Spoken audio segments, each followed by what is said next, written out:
Hello and welcome to Today in the News on Vanguard Live. I am Precious Strictly. We begin with the front pages of the papers this morning, and we're starting off with Vanguard. Vanguard is leading with woes for forex as CBN cuts BDC rate to 1,117.5 naira to a dollar. And the writer says a ban foreign dominated collateral for naira loans. Analysts attribute naira appreciation to CBN policies. Incentives for forex malpractice eliminated, and that's coming from APCON. And we can also see a photo story showing CIBN's AGM. OKUAMA March 14 killers war military fatigues, and that's coming from Eyewitness. Bandit killed 30 vigilantes in Niger as residents flee affected communities. Eid al-Fitr, Akpabio, governors, others congratulate Muslims, preach peace, love. You can read that on page 27. Oil for cash loan, Nigeria to get a $1 billion from Afrexim Bank. And on sports on page 30, Paris 2024, Super Falcons battle Bayana for Olympic ticket. Stories above on page 19. Nigeria's inflation rates to remain high in 2024, and that's coming from World Bank. How Shaibu's quest to stop impeachment led to his ouster, and the writer says Omobayo 38 sworn in as new deputy governor. Sultan declares tomorrow Eid al-Fitr, and you can see that on page 26. Two killed as men in military uniform pick Jack Rich Igberi Papa. He was arrested by other security agencies, and that's coming from the police. We take a look at the Guardian newspaper. The Guardian is leading with Naira nears 1,000 Naira to a dollar as CBN's policies stress test banks unlock liquidity. Petrol subsidy payment pushes NNPCL fuel import debt to $3 billion. Illegal mining. Can new marshals end economic sabotage? You can see that on the news analysis page on page 4. Wobbly opposition. PDP crisis get messier as Labour Party battles internal bleeding. EFCC recovers a 30 billion naira, queries 50 accounts in Edu. Shehu's probe. Court remands Emefiele in EFCC custody. Shaibu's protest, impeachment as Godwin emerges the new deputy governor. Saudi Arabia declares tomorrow Eid al-Fitr, says fast continues. NCS intercepts live ammunition, tramadol, donkey genitals worth 5.7 billion naira at Lagos airport. We take a look at the Nation newspaper. Nation is leading with CBN steps up measures to strengthen naira against dollar. Right, it says Apex Bank sells forex to BDCs at 1,101 naira to a dollar, using dollar as security for naira loan band. Omobayo replaces Shaibu as Edo deputy governor. Twist in Labour Party PDP crisis. Protests at NLC Pali. Damagom should quit now. Ex-TCN boss accuses agency of mismanaging $500 million. Olubadan, Obas give Oladoja wear the crown condition for truce. Jimoh arms the campaign team with APC membership register. And lastly, on the front page of the Nation, alleged the $4.8 billion, 2.8 billion naira fraud. Emefiele pleads not guilty. Take a look at the Punch newspaper. The Punch is leading with banks get 3 months deadline to stop forex-backed loans. The writer says the bank's customers begin negotiation to liquidate loans on freeze dorm accounts balances. Naira rises to 1,220 naira to a dollar as CBN sells FX to periodic change operators at 1,101 naira to a dollar. Obaseki swears in new deputy as Assembly sacks Shaibu. Sultan declares Wednesday Eid al-Fitr, 70,500 security personnel deployed. Total solar eclipse hits Mexico, US, Canada. Emefiele returns to EFCC custody, faces fourth arraignment April 25th. Stories above. Wike Fubara feud split PDP, 60 reps demand chairman's resignation. NNPCL faces $3 billion backlog on petrol payment, and that's a report. EFCC probes the 50 accounts linked to humanitarian ministry. And lastly, on the front page of the Punch newspaper, federal government may get a $1 billion Afrexim bank loan in May. And that's all we can take on the front pages of the papers. Join us after the break. We'll be right back.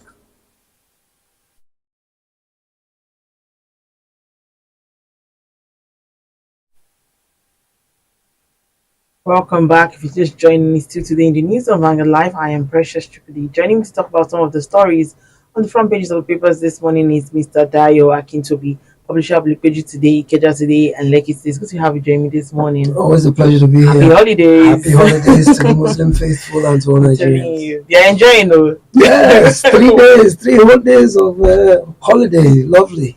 All right, let's delve in, and of course, we're talking about currency dealers lamenting mounting losses and declining dollar demand as naira appreciated to 1,117 naira to a dollar by CBN. Also, the CBN has banned the use of foreign denominated collateral for naira loans. What's your take on this? Well, the CBN is doing a lot of things, a lot of interventions to try and stabilize the foreign exchange rate, and it seems to be succeeding. I mean, we look at it and almost on a daily basis, the value of the naira to the dollar is getting better.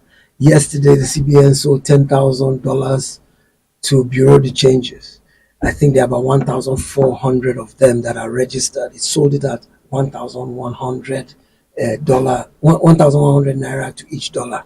So that effectively benchmarks the exchange rate at 1,100, which is a marked improvement from last week and the week before. I mean, we saw dollar as high as about 1,006, 1,007 in recent times. So clearly, the CBN has various ideas of things to do to improve the exchange rate.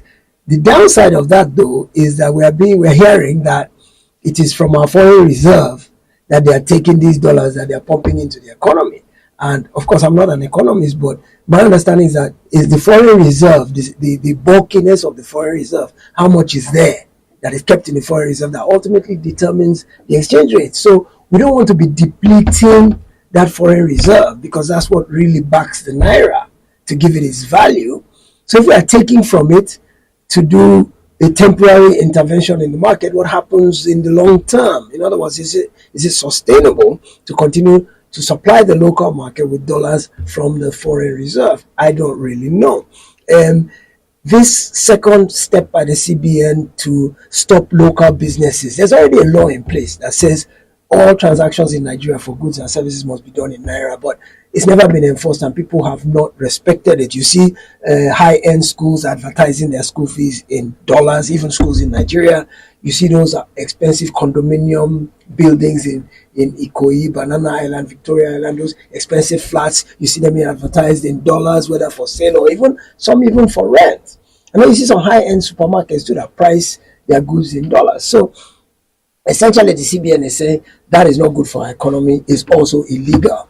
You must not do it. And anybody that they now have the political will to prosecute anybody who does it because it's economic sabotage to our naira, to price transactions and transact in dollars here in Nigeria. So I applaud the CBN's efforts. The one thing you can say about Governor Cardoso is that he's doing everything possible. He's attacking it from all different angles to try and stabilize the exchange rate. But of course, as far as Nigerians are concerned, we want to see immediate impact in the price of goods, which is not happening. And the reason for that, of course, is because entrepreneurs, sellers of goods, they are all saying, well, we bought it when dollar was high. So we can't now, because dollar is low, now take a loss by selling it for less. So when we bought it and dollar was 1.6, we're going to sell it at the equivalent of that 1.6, not at the 1.1 that. So when we've run out of that stock and we go and buy new stock at 1.1, if it is still 1.1 then you will now see adjustments. So for a while yet in the future, we'll still see these high prices in spite of the fact that the exchange rate is getting better. All right. So, what primarily would you think are like the factors behind the naira appreciation, and do you think is sustainable? Well, the main this is a shot in the arm. It's urgent intervention that's needed, but in the long term, the gospel has been preached is that we need to rely less on imports and depend more on local production. That's not happening at the moment. The other thing that is being emphasized is that we need to move away from a non-oil economy. We need to move into a non-oil economy. That dependence, almost total, on oil for our exchange earnings is no longer viable. First of all, of course, we're not producing up to our OPEC quota because of pipeline vandalism, because of all kinds of oil theft and various things happening in the Niger Delta. So we're not producing, although oil production has improved recently. but we're still not up to where it should be. So we're not earning nearly as much from oil. So they say we need to move away from that oil dependency to agriculture and other exports that will earn foreign exchange. So that combined with local, less imports and more consumption of local goods, those kind of things are supposed to be the long-term drivers of strengthening the naira. None of that is happening at the moment. So these are all artificial manipulations by the Apex Bank in terms of fiscal and monetary policy to give an immediate boost, shot in the arm to the naira. But over the long term, we need to begin to do some of these things I've talked about to sustain the exchange rate at a more moderate level that it is now. All right. Moving on. More reports are coming from OKUAMA, as Eyewitness revealed that the government who came in 4 speedboats to the community opened fire on the villagers, and also the soldiers wore military camouflage. What are your thoughts on this? We've been seeing this kind of thing where bandits, terrorists, and all kind of other predators and criminals have been perpetrating their heinous acts in military uniform. So it creates sort of a confusion because when you see somebody coming that looks like he's a military person, you stand down. You don't perceive any threat of danger. You believe this is a protector. So it seems either there's some sort of way that they're able to procure military style uniforms, or there's some sort of collusion in the military. But what we are hearing is that these people came in military camouflage and opened fire on everybody, both the soldiers, the villagers. The story is that the soldiers were taking the village chief and some other people to the speedboats after they came on peace making mission. They discussed with the elders, discussed with the villagers, and ended up wanting to take the village head and some other people with them, probably for further interrogation or whatever. And by the time they got to the water side and were about to get in their boats, these 4 boats were coming in with people in military camouflage. Now, the issue is, if they were really military, would they open fire on their own men? They wouldn't. So clearly, these were some other people from that area who had managed to procure military style uniforms and used it to deflect. Because if the military is going to the water side and they see speedboats coming with military looking people, they won't be on their guard because they're not expecting to be attacked by their own people. So bandits and terrorists and militants and all these people, they've learned the fact that if they can present themselves as military, it lets people let down their guard, even if it's for a minute, and that enables them to move in and do what they need to do. So we need to begin to investigate, how are they getting these military uniforms? Is it that there's a tailor who can sew them? Is it that, I don't think you can just go to Kotangwa market and buy military fatigues. I don't think that it's a thing that can be acquired by the public. I don't even think a tailor can sew them. I don't think you can buy the fabric on the market. So how they are getting them? Is it that they've plundered military warehouses? Is it that when they've attacked military in the past, they've taken their uniforms and they are using them? Whatever is the case, maybe the military needs to change its uniform so that all the ones that are in the hands of bandits will become obsolete. The same way we did Naira redesign with the hope that all the old currency will become obsolete. Of course, that failed miserably. But maybe military needs to look into something like that, because it is a very dangerous thing for this uniform to be in the hands of never-do-wells, because they can use it to deceive people into thinking that they're officially there to protect people, to protect lives and property. They're representatives of the federal military government, whereas in truth, they are men of the underworld who are out there to do no good. So it's a really worrisome trend that the apparatus of the military is in the wrong hands. Look at even the OKUAMA 17 that were killed. Their weapons were taken, and they're still out there at large, So perhaps their uniforms too might also be at large. We don't know. So this is a real problem. All right, so there are calls from various security experts that the government needs to really have their own private investigation into the matters of what's happened in OKUAMA. What's your take on that? I think so. I think an independent investigation should be held independent of the military, and let's try to get to the root of the matter, because there's so many different versions. There's he said, there's she said. The truth is probably somewhere in the middle. A couple of eyewitnesses said the soldiers opened fire first. That when the community head came from his farm, they interrogated him. Then after interrogating him, perhaps they were not satisfied, they now started dragging him to take him to their boat. The women of the community resisted, stood in their way and stopped them from taking the village head. So they said when the women resisted, the army opened fire.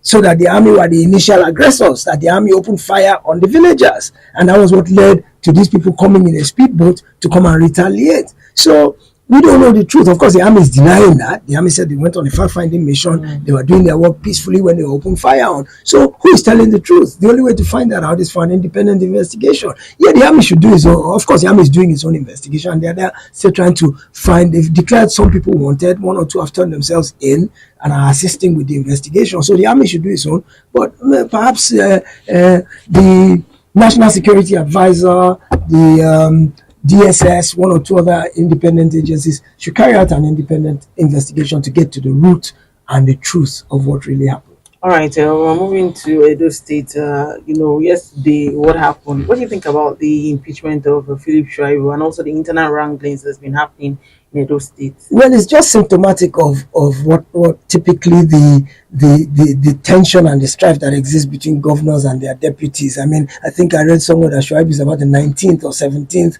deputy governor to be impeached since 1999. And of course, his own matter started the moment he declared his ambition. His boss wasn't happy with that. So the question becomes, well, he has a constitutional right to have an ambition and to pursue it. But politically, does it make sense to go up against your principal, who is all powerful? You are serving at the behest, you are serving at the largesse of your principal. If he doesn't want you anymore, he can get rid of you in a heartbeat, as we saw yesterday. You know, there's this famous saying that the deputy governor of the vice president is a spare tire on the wheel of government. He just sits there waiting in case anything happens to the governor. He has no real constitutional duty. His only job is whatever his principal tells him to go and do. And he's serving, like I said, at the largest of his principal. The moment his principal doesn't want him again, he's gone just like that, as we saw in Edo State yesterday, because all of the assembly members are usually beholden to the governor. They will do his bidding. So politically, is it wise that you are at loggerheads with your principal in a situation where he holds all the cards in terms of your political position? So Governor Obaseki was against Philip Shaibu's governorship ambition from the beginning. Shaibu decided to bullheadedly forge ahead with that ambition in spite of his principal's opposition. I mean, remember there was a time he was locked out of his office. He had gone to court already to stop his impeachment. Even as we speak now, he still has a court case against this whole impeachment matter. So we don't even know.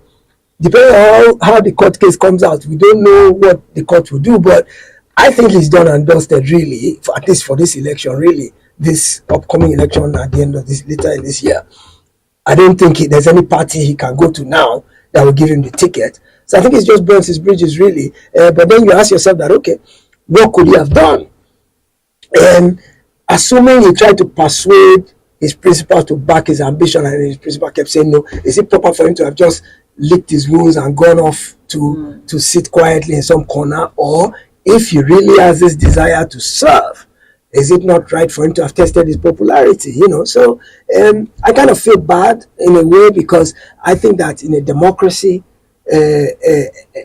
anybody who wants to put himself forward to serve, who has a good intention. I don't know Philip Shaibu, I don't know his intentions, but I heard his press conference yesterday after he was impeached, and he was quite bitter. And of course, and he said it was an illegal impeachment, and he told his supporters that the fight was not over yet, and that his government was being tyrannical, and that the tenets of democracy were violated.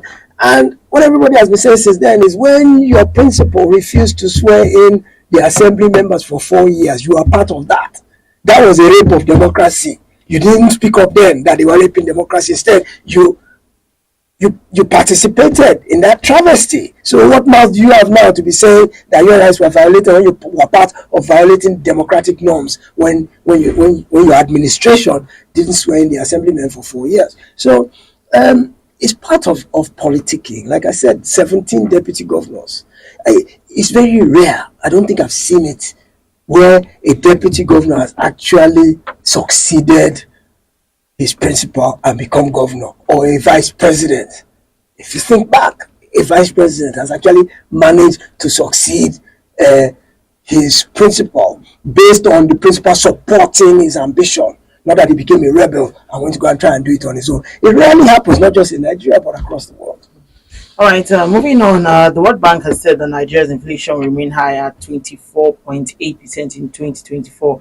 And of course, we know that food inflation and the weakening of domestic currencies are still major drivers of inflation. What do you think is the way forward for us here in Nigeria? Local production, reduction of importation. The problem, of course, is that, as we've said, food is very, very expensive. That 24% figure, actually, if it holds true, it's not bad. It's a reduction, really. Yeah. It's a reduction from where we are today.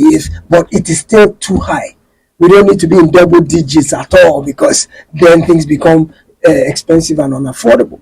So World Bank is basically saying that for the rest of this year, we should not expect reducing prices. We should get used to the fact that things are going to continue to be expensive, especially food items. Well, that's not good news for the average Nigerian, because we still have minimum wage discussions. We've not concluded that discussion on increasing the minimum wage. So with this small money we have in our pockets, we're still expected that it will continue for us to have to pay more for the goods we consume. And of course, electricity went up last week when the subsidy was removed from electricity. We're still grappling with fuel subsidy removal, still grappling with floating of the naira. So it seems to be open season on the common man in Nigeria at this time, where things are just going very tough.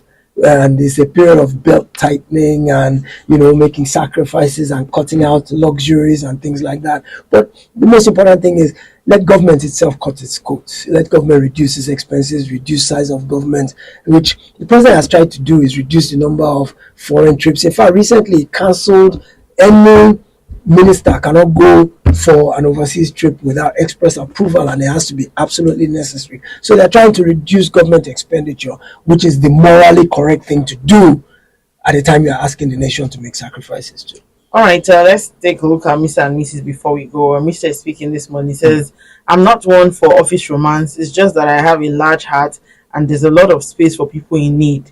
And Mrs. replies and says, how come the space occupies only women with wide hips and big busts? Okay, all right. Well, the whole idea is that Mr. has a big heart to accommodate a lot of females, whether it's a particular type or a different type. So he's telling Mrs. Look, I'm not naturally a monogamist, but I'm married to you alone. But don't worry about it. You have no worries.